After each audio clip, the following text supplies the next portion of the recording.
digamos, el protagonismo es suyo. No. Suyo y de su invitado, que es el director del buque museo, presidente Fragata Sarmiento, presidente Domingo Faustino Sarmiento. Bueno, este buque que debe su nombre a el presidente que le dio lugar en el Estado a la Marina, porque compró la primera flota de guerra que tuvo el país, que era propiedad del Estado, 1874, y que crea la Escuela Naval Militar. Y en el discurso inaugural dijo algo muy lindo. ¿Qué dijo? Llegó el tiempo de que a esos valientes marinos gloriosos de la patria los convirtamos en ingenieros de la guerra. Es decir, que no solo era el valor, sino profesionalismo. Exactamente. Y aquí, bueno, en la compañía del capitán de corbeta Sebastián Morán, estamos, que es el director de esta joya. Reitero esto de que es un buque a flote.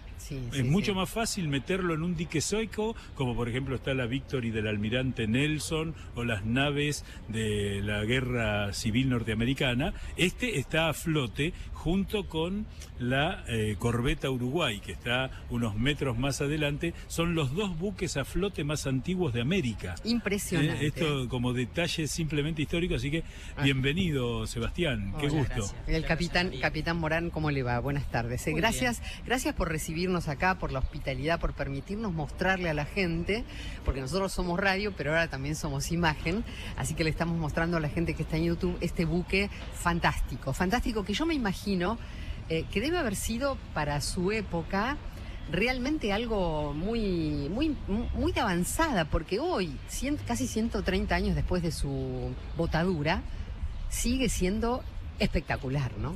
Sí, muchas gracias por la invitación. Y ya el profesor Lázari adelantaba esto de la corbeta Uruguay, ¿no? Realmente la corbeta Uruguay es hija de una época, es un buque que fue un buque de navegación fluvial, pensada como un buque moderno, pero respondió a una época muy particular, ¿no? La fragata Sarmiento, responde a otras inquietudes, a otros objetivos, que era la de los marinos de la generación del 80.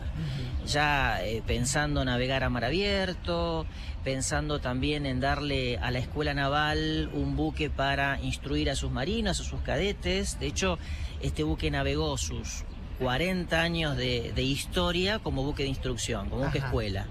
Y los últimos 20 años ya cumplió otras misiones porque, bueno, en la década del 40 va a ser reemplazado por el crucero La Argentina.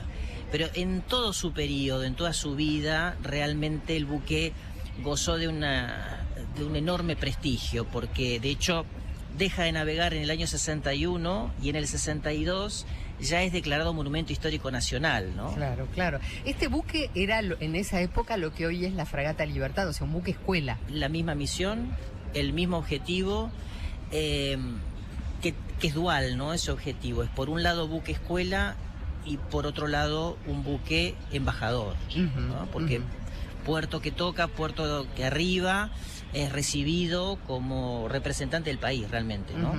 Sí, de hecho, millones de millas marinas hizo, millones de millas marinas, es decir, es incalculable las distancias, daba la vuelta al mundo todos los años, y era recibido, había como lugares emblemáticos, por ejemplo, iba a un puerto en Irlanda para rendirle homenaje donde nació el almirante Brown, iba a Boulogne-sur-Mer a rendirle homenaje al general San Martín. Y la dotación de la fragata siempre estaba donde había algún homenaje a la Argentina. Por ejemplo, participó de la inauguración del monumento a Manuel Belgrano en Génova, participaron de la inauguración del monumento a San Martín en Boulogne-sur-Mer, y desfilaba, por ejemplo, cuando se hizo la revista naval que celebró los 60 años de la coronación de la reina Victoria, la fragata Sarmiento presidió la revista naval. Era el primer buque que iba adelante porque era el buque a salud. Bueno, yo creo que este buque fue más visitado por presidentes, reyes, emperadores y primeros ministros que la Argentina misma, porque en todo el puerto que iba, lo iban a visitar. Sí, capitán Morán, usted que es historiador naval también, cuéntenos qué personalidades destacadas de la historia viajaron en este buque. Bueno, continuando un poco lo que decía el profesor Lázari, Este es un buque embajador que fue abordado por personalidades de un calibre, pero realmente de un peso magnífico. Que era otra época, ¿no? Época de grandes imperios, grandes monarquías, y aquí arribó Alfonso XIII de España, la infanta Isabel en los tiempos del centenario de la Revolución, infanta de Borbón, arribó el Kaiser Guillermo de Alemania, Guillermo II. Arribó también Getulio Vargas, un poquito más cercano en el tiempo, presidentes, autoridades, bueno, por supuesto despedida por un gran número de presidentes argentinos, porque se acostumbra que las autoridades del ministro de Defensa, en su momento Guerra y Marina, o los presidentes despidan al buque. Y hay algo que yo quería acotar, ¿no? Todo esto que comentaba el profesor Lázari lo sigue cumpliendo hoy la fragata Libertad. Ajá. ¿Cuál es la diferencia? A ver. Que hoy el mundo está más conectado, desde la radio, desde la televisión e innumerables medios tecnológicos. En su momento el buque era una conexión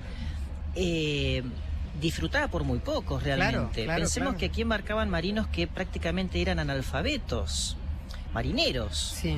Y que se encontraban de pronto en pocos meses en Japón o en China. Wow. Y lo que representaba para esa gente estar conectada, ¿no? Uh-huh. Y esos personajes que recién nos contaba, ¿cómo era que viajaban en este buque? ¿Eran invitados por el gobierno argentino? Por ejemplo, al rey Alfonso XIII, bueno, la infanta. En el caso español, el rey embarcó en muchas ocasiones y acontecía que en el caso de la infanta fue invitada para las celebraciones del centenario. Esto fue en nuestro país, pero en el caso del rey arribó muchas veces a distintos puertos españoles y ahí el rey los recibía, ¿no? Ajá. Y esto pasaba en otros países. Claro, claro. ¿Y qué vida útil tiene un buque como este? Porque usted nos decía recién al principio que estuvo 40 años en actividad. ¿Eso Sí. es el promedio que navega un buque así como este? Depende de la reparación que se le haga, la reparación de media vida, por ejemplo. Hoy la fragata Libertad tiene más de 60 años. Ajá. ¿Sí? Hace poco menos de 20 años se le hizo una reparación muy importante que amplió significativamente su vida útil. Uh-huh. En este caso particular, este buque tuvo una vida de 60 años, de los cuales yo decía las primeras 4 décadas fue como buque escuela, pero su vida fue de 60 años. Ajá. ¿Y después para qué se usaba? Y después hacía balizamientos, funcionaba como buque de instrucción también para cadetes, no ya para hacer viajes oceánicos, Claro. pero sí para instruir cadetes. Uh-huh. Como hoy se emplean muchos buques de la Armada para instruir al cadete que pasa por su escuela, ¿no? Y después termina así con el viaje en la fragata. Claro. Este buque fue construido en Inglaterra. Es un buque netamente británico en su diseño, a propuesta de las autoridades navales argentinas, la artillería también. Vamos a ver 12 piezas de artillería de distinto calibre, entre ellas Armstrong, que es una tecnología muy típica de la época.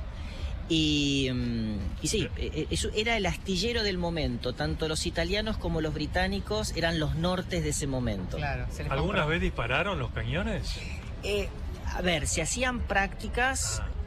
Sí, se hacían prácticas de adiestramiento, de hecho hay torpedos y se empleaban esos torpedos, pero bueno, mayormente, si bien fue concebido como un buque de guerra, no fueron empleados para ese fin. Sí, para salud de salva, claramente, siempre número impar. 21 cañonazos. Sí, siempre impar, porque si no es Mala suerte. y un poquito, de mal augurio. ¿Y las mujeres también eran mala suerte antes? No. ¿En los barcos? Bueno, Antes, María. No, en su momento era un claro. ambiente muy masculino. Claro. Pero bueno, es un ambiente duro, ¿no? Sí, sí. Con el baño, con la comida, con el tránsito en la cubierta, Claro. en un mar agitado. Hay legendarias tormentas en las que el buque cruzó y atravesó, que en muchos casos no lo lograban, es decir, era un Absolutamente. buen buque marinero. Y hay la anécdota de cuando llega al país es extraordinaria porque se hace una gran compra naval porque íbamos a la guerra con Chile, Claro. allá en fines del siglo XIX. Entonces, el general Roca, que era el presidente de la República e iba a ver al presidente de Chile a Punta Arenas, le ordenó al buque que se encontrara en Ushuaia Sí, sí. para ir juntos a la cita con el otro presidente. Y ahí a Roca, con su ministro de Marina, Martín Rivadavia, el famoso Comodoro Rivadavia, le dice: ¿por qué no hacemos una picardía para asustar a los chilenos? Y Roca dice: enseguida, ¿qué hay que hacer? Y en vez de entrar por el estrecho de Magallanes rumbo a Chile, demos la vuelta por el Cabo de Hornos, que era peligrosísimo. Ay, sí. Dan la vuelta y en el momento que toda la flota chilena frente a Punta Arenas miraba hacia el este, pensando que por ahí venía la flota argentina tocó sus bocinas a espalda de los chilenos, con lo cual se llevaron un julepe de novela, porque claro, puso de manifiesto que la poca preparación militar. Entonces, cuando Roca se sube al barco, al crucero Higgins, para hablar de cómo evitar la guerra, le dice Roca a Errázuriz: flor de julepe se llevaron sus milicos, ¿no? Ay, no. Quédese tranquilo que a los míos los tengo julepeados yo. La última, capitán, que le hago. ¿Cuánto tardaba la fragata Sarmiento en aquella época, a principios de siglo, en llegar a China, por ejemplo? Imaginemos a uno de los puertos de China. ¿Y cuánto tarda hoy la fragata Libertad? Todo depende del itinerario que haya de aquí, en este caso a China, ¿no? Claro. Porque, por ejemplo, el primer viaje que realiza la fragata, que fue inédito porque fue el único tan extenso, fue de 2 años prácticamente. Bueno, pero parando en muchos puertos. Exactamente, Claro. por eso es muy difícil calcular, Claro. porque Oriente, que fue un objetivo muy recurrente para este buque, porque era lo exótico, Claro. realmente. Lejano, inaccesible. Y con Japón hay un vínculo muy muy fuerte por varias razones, entre ellas unas que mencionó el profesor, que tiene que ver con nuestra relación con países hermanos, que bueno, en su momento eran tensas y que después devino una relación muy estrecha con Japón. Bueno, había un itinerario muy atiborrado, ¿no? Muchos puertos que había que cumplir para después llegar al Extremo Oriente. Así que es muy difícil poder calcular el tiempo. Claro, si hubiera pero- sido un viaje directo. Sí, pero un mes fácilmente. Claro, claro, sí, claro. pensemos que es un buque que era alimentado a carbón, con 2 grandes calderas, que estuvo presente en ese abrazo del estrecho que mencionaba el profesor en 1899, cuando estaba realizando su primer viaje. Claro. Sí, muchas cosas muy lindas para contar de nuestro buque museo. Bueno, en este bloque ahora cerramos y en el próximo bloque, capitán, lo vamos a invitar o le vamos a pedir que nos guíe por el interior de la fragata ¿Cómo no? Sarmiento junto con el profe Lázari. Van a ir recorriendo, mostrándole a la gente que esté en YouTube